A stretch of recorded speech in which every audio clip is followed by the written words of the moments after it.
Hi viewers, welcome to our channel. ప్రస్తుతం మనతో పాటు ప్రముఖ సోషల్ యాక్టివిస్ట్ కృష్ణకుమారి గారు ఉన్నారు. వారితో ఒకసారి మాట్లాడదాం. మేడం, నమస్కారం మేడం. నమస్తే. Madam, Basara triple IT student Swathi Priya ఆమె ఆత్మహత్య చేసుకొని చనిపోయింది. అందుకు సంబంధించిన సూసైడ్ లెటర్ కూడా సోషల్ మీడియాలో వైరల్ అయింది. చాలా మంది ఎమోషనల్ కూడా అయిపోయారు. సో అంటే సూసైడ్ కి సంబంధించిన రకరకాల కారణాలు వెలుగులోకి వస్తున్నాయి. కొంతమంది అంటే అమ్మాయి ప్రేమ వ్యవహారమే కారణం అని అంటున్నారు.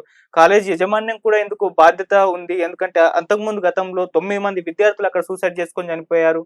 అందులో భాగంగానే ఈమె కూడా సూసైడ్ చేసుకొని చనిపోయిందని కూడా చెప్తున్నారు. మరి ఏం జరిగింది ఈ ఇష్యూలో, మీరేం చెప్తారు మేడం? ఇప్పుడు ఇక్కడ క్లియర్ కట్‌గా ఈమె మట్టుకు హ్మ్. మిగతా వాళ్ళు ఒత్తిడితో ఆత్మహత్యలు చేసుకున్నా, రకరకాల కారణాలతో చేసుకున్నా, ఈవిడ మట్టుకు స్వాతి ప్రియ మట్టుకు హ్మ్. తన వ్యక్తిగత కారణాలతోనే చనిపోయిందన్నది మనకి కొన్ని కొన్ని లేఖ వల్ల కావచ్చు, ఇంకోటి కావచ్చు, హ్మ్. మనకి తేటతెల్లమయింది. అవును. పైగా ఆ అమ్మాయి లెటర్ రాస్తూ నా ఫోన్ ఓపెన్ చెయ్యొద్దు నాన్న అని చెప్పి ఆ అమ్మాయి ఒక మెసేజ్ పెట్టింది. హ్మ్. ఇది అత్యంత బాధాకరమైన విషయం. అవును. అసలు నిన్న మొన్న అటు మొన్న 3 రోజుల నుంచి హ్మ్. చూసుకుంటే ఒక బ్యాంక్ ఎంప్లాయీ ప్రేమ కోసం ఆత్మహత్య చేసుకోవటం. ప్రేమ, ఆత్మహత్య. అంటే అంటే రెండే ఉన్నాయి అనుకుంటున్నారు జీవితంలో. హ్మ్. ఉంటే ప్రేమ ఉండాలి పూర్తిగా. లేదంటే ఆత్మహత్య అనుకుంటున్నారు. అవును. ఇది కొంచెం బాధ కలిగించే విషయం. ఇప్పుడు ఈ ఈ స్వాతి ప్రియ గురించి చూసుకుంటే, హ్మ్. తను ఎవరో వరసకి కాని ఎ వ్యక్తిని ప్రేమించింది. అది ఆమోదించరు అనే ఉద్దేశంతోటి హ్మ్. మరి అతను దానిపైన పూర్తి అభ్యంతరం తెలపటము, లేకపోతే ఇంత గందరగోళం చేసుకోవటం ఎందుకు? ఎవరి దారిన వాళ్ళు ఉందామని ఈమె కూడా నిర్ణయం తీసుకుని, ఆ నిర్ణయం మీద నిలబడకపోవటము, ఏదో సంథింగ్ జరిగింది. హ్మ్. అసలెందుకు మనకి మన ఏరియాలో దాదాపు తెలుగు రాష్ట్రాల్లో గావచ్చు, తమిళనాడు, కర్ణాటక, కేరళ, నార్త్ సంగతి కాసేపు పక్కన పెడితే, కొన్ని ఈశాన్య రాష్ట్రాలు పక్కన పెడితే, మన దగ్గరున్నదేంటి అంటే, మేనమామని చేసుకుంటారు. హ్మ్. బాబాయిల్ని చేసుకోరు. అవును. అట్లా ఒక వరసుంది. హ్మ్. బావని చేసుకుంటారు. ఇంకది కామన్ అనుకోండి. హ్మ్. మేనమామ, బావ చేసుకుంటారు. అవును. బాబాయి వరుస అయ్యే వాళ్ళని, అన్నయ్య వరుస అయ్యే వాళ్ళని, తమ్ముడు వరుస అయ్యే వాళ్ళని చేసుకోరు. అంటే ఇప్పుడు వీళ్ళు ఎలా అవుతారు? రక్త సంబంధీకులవుతారు. హ్మ్. కానీ వాళ్ళ పిన్నిల వైపో, మేనత్తల వైపో, హ్మ్. ఎవరి వైపైనా ఆ చుట్టాల్లో గూడా బాబాయి వరుస అయ్యేవాళ్ళు, అన్నయ్య వరుస అయ్యేవాళ్ళు, తమ్ముడు వరుస అయ్యేవాళ్ళు ఉంటారు. అవును. వీళ్ళ ఇంటి పేరే ఉండక్కర్లా, వీళ్ళ రక్త సంబంధమే కాకపోయినా ఉంటారు. హ్మ్. వాటిని గూడా అంగీకరించరు. వరస కాదు అనేస్తారు సింపుల్‌గా. అవును. ఇప్పుడు సంబంధం సంబంధాలు చూసినప్పుడు ఏ మ్యారేజ్ బ్యూరో ద్వారా వచ్చిందనుకోండి సంబంధం. అప్పుడు ఈ వరుసలు కలిసే విషయం తెలీదు. కానీ ఈ బీరకాయ పీచు లాగినప్పటికి ఏమవుతది? వాళ్ళు వీళ్ళకి చుట్టాలవుతారు. ఆ చుట్టాల వరుస గూడా ఈ ఏ బాబాయ్ వరుసో, అన్నయ్య వరుసో అయిందనుకోండి. వరుస కాదు అని వదిలేసే వాళ్ళున్నారు కొంతమంది. హ్మ్. సరే అది వాళ్ళ వ్యక్తిగతం అనుకోండి. ఇక్కడ ఈ అమ్మాయి ఎంపిక. ఈ అమ్మాయి, ఆ అబ్బాయి ఇద్దరి ఎంపిక. ఓకే. ఈ ఎడబాటుని ఆ అమ్మాయి తట్టుకోలేకపోయింది. హ్మ్. అందుకని ఆత్మహత్య చేసుకుంది. అలాగే ఆ బ్యాంక్ ఎంప్లాయీ గురించి చెప్పాను. హ్మ్. అతను ఈ అమ్మాయిని నిర్లక్ష్యం చేశాడని చెప్పి ఫోన్ చేస్తే ఫోన్ ఎత్తలేదు అని చెప్పి రోజు చాలా సేపు మాట్లాడుకుంటారు వాళ్ళు. అంతా కలిపి 23 ఏళ్ల అమ్మాయికి పాపం సూసైడ్ చేసుకుంది. అలాగే ఇంకొక ఘటన ఆహ్, ప్రేమించిన అమ్మాయిని, హ్మ్. భార్య ఉండగా ప్రేమించిన అమ్మాయిని చంపేశాడు ఇష్టపడి. అదే ఈ ఆ చనిపోయిన అమ్మాయి వల్ల ఇంకొక ప్రేమ జంట కూడా ఆత్మహత్య చేసుకుందంట. హ్మ్. అంటే ఇదంతా హ్మ్, ఆహ్, ఏదో అంటారు గదా! ఆహ్, one way love, two way love అలాగే ట్రయాంగిల్ లవ్ స్టోరీ అని. హ్మ్. ఇప్పుడిక్కడ ఏ యాంగిలో అర్థం గావట్లే. అసలు ఎందుకు ఈ ప్రేమ ఇంత ఇంత అవసరమైందా వీళ్ళకి? ఇప్పుడు కొంతమంది మాట్లాడితే నాకు కూడా ఒక్కొక్కసారి నిర్వేదం వచ్చి ఆ ప్రేమ లేదు, పాడు లేదు, అన్ని అవసరాలే ఒకళ్ళకొకళ్ళకి. కుటుంబ బంధాలు కూడా ప్రేమ బంధాలు లేకుండా అయిపోతున్నాయి. మానవ సంబంధాలన్నీ ఆర్థిక సంబంధాలే. అవును. అలాగే ఇప్పుడు చూస్తే మానవ సంబంధాలన్నీ సెల్ ఫోన్ సంబంధాలే, సోషల్ మీడియా సంబంధాలే. ఇప్పుడు ఒక్కొక్క మనిషి ఇంట్లో మనుషులతో కన్నా ఫోన్‌తోనే ఎక్కువసేపు ఉంటున్నారు అవును మేడం. అని మనకు తెలుస్తుంది గదా! అవును. ఇయన్నీ చూసిన తర్వాత ఇంకా ప్రేముందా అనిపిస్తుంటది ఒక్కొక్కసారి. హ్మ్. కానీ ఒక టెండర్ ఏజ్‌లో, చిన్న ఏజ్‌లో ఒక్కసారి దానిలో పడ్డారంటే, అక్కడ ఏదన్నా దెబ్బ తగిలింది అంటే, దాన్ని తట్టుకోవటం అందరి వల్ల కాదు. హ్మ్. అది ఆహ్, అదే కొంచెం మా మానసికంగా హ్మ్. దృఢమైన మనస్తత్వం లేని వాళ్ళు, హ్మ్. మానసికంగా కాస్త కుంగుబాటు ఉన్నవాళ్ళు, లేకపోతే కాస్త వీక్‌గా ఉన్నవాళ్ళు, వాళ్ళసలు కోలుకోలేరు. ఓకే. కోలుకోలేకపోగా వాళ్ళేం జే వా వా వాళ్ళకి ఏ ఏ కష్టం వచ్చినా ఆ తరువాత దీని దగ్గరికే వస్తది మళ్ళీ. హ్మ్. వచ్చి, వచ్చి, వచ్చి, వచ్చి. అందుకని ఈ ప్రేమ విషయంలో చాలా జాగ్రత్తగా ఉండాల్సిన అవసరం ఉంది.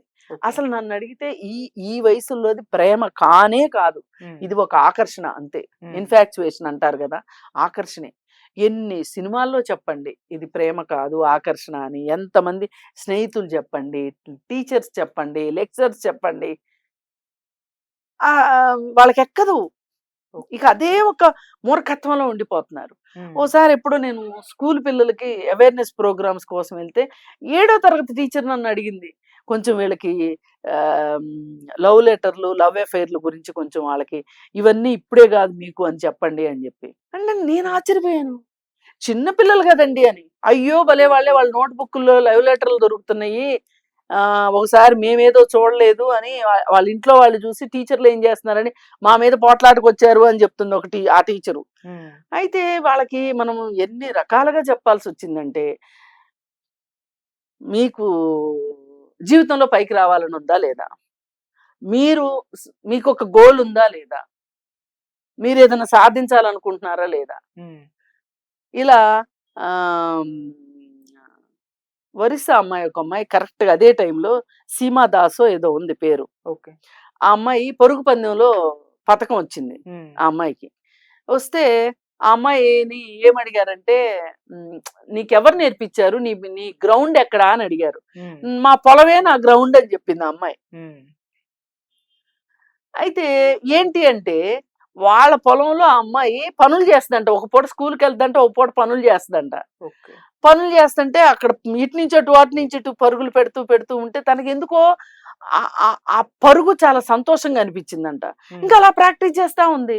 అమ్మాయి పరుగు పందెంలో పతకం వచ్చింది. మొన్న ఏదో గవర్నమెంట్ జాబ్ ఇచ్చారు ఆ అమ్మాయికి. అత్యున్నతమైన పెద్ద ఉద్యోగం. నాకది కరెక్ట్‌గా గుర్తు రావట్లేదు గానీ. హ్మ్. నేను వాళ్ళకదే చెప్పాను. ఇప్పుడు ఆ అమ్మాయి మీకులాగానే ఇప్పుడు ప్రేమ, గీమ అనుకుందనుకో, అంత పెద్ద లక్ష్యాన్నయితే సాధించగలిగేది గాదు గదా! అవును. ఈ జీవితాలు ఇక్కడే ఆగిపోతాయి గదా! హ్మ్. మీరట్లా కాదు. మీరు కూడా మీకు తగింది. అందరికి పతకాలొచ్చేస్తాయి. అందరూ పరుగు పందాల్లో పీటీ ఉషలయిపోతారని కాదు. కానీ మీకు సాధ్యమైన దాంట్లో మీరొక గోల్ పెట్టుకోండి. ఇప్పుడు ఏడో తరగతి చదువుతున్నారు. ఏడో తరగతిలో క్లాస్ ఫస్ట్ రావాలని కాదు. 90% రావాలని పెట్టుకోండి. అయితే క్లాస్ ఫస్ట్ అవుద్ది. కాకపోతే కాదు. 90% అని పెట్టుకోండి. హ్మ్. మీరు ఎయిత్ క్లాస్‌కెళ్లారు.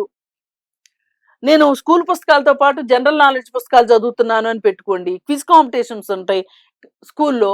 ఆటిలో పాల్గొనండి. లేదు ఆటలంటే ఇష్టమైతే ఆటల్లోకెళ్ళండి. మీరు ప్రతి ఒక్కళ్ళు గూడా చదువే కాకుండా ఇంకొక యాక్టివిటీని తీసుకోండి హ్మ్. అని చెప్పి వాళ్ళకి ఎక్స్‌ప్లెయిన్ చేస్తే అందరూ ఆహ్, క కరెక్ట్ టీచర్ అన్నారు.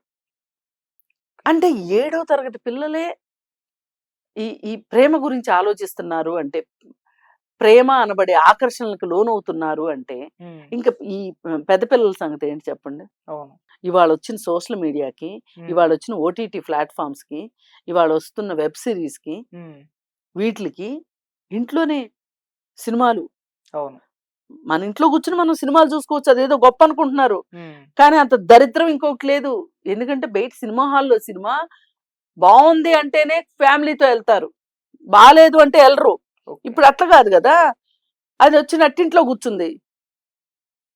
మీరు ఇంట్లో లేనప్పుడు మీ పిల్లలు చూసే అవకాశం ఉంది. ఉంది.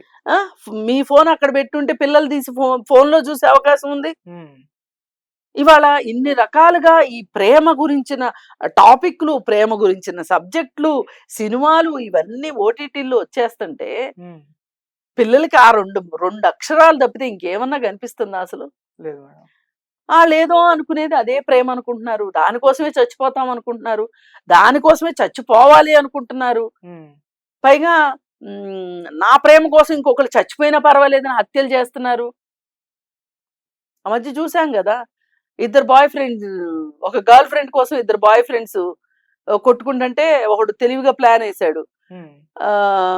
ఆ అమ్మాయిని తీసుకుని వెళ్ళి ఆ అబ్బాయిని చంపేశాడు. వాడు పార్టీ అనగానే పాప అమాయకంగా వెళ్ళాడు. వెళ్తే చంపేశారు. చూశారు కదా, ఇట్లాంటి ప్రతిరోజు జరుగుతూనే ఉన్నాయి ఎక్కడో చోట. అవును. ఈ మొత్తానికి ఫుల్ స్టాప్ పడాలి అంటే ఈ విష సంస్కృతిని, ఈ సినిమాలు, ఈ సోకాల్డ్ ఈ సోషల్ మీడియాని నన్ను అడిగితే బ్యాన్ చేయాలి. Right madam. అసలు నా ఫోన్లు అనేవి 16 ఏళ్ల లోపు వాళ్ళకి ఫోన్ ఇవ్వనే కూడదు. ఇవాళ 7 2 సంవత్సరం వాడు ప్రపంచం పూర్తిగా కళ్ళు తెరిచి చూడకముందే వాడికి ఫోను అలవాటు చేసేస్తున్నారు పేరెంట్స్.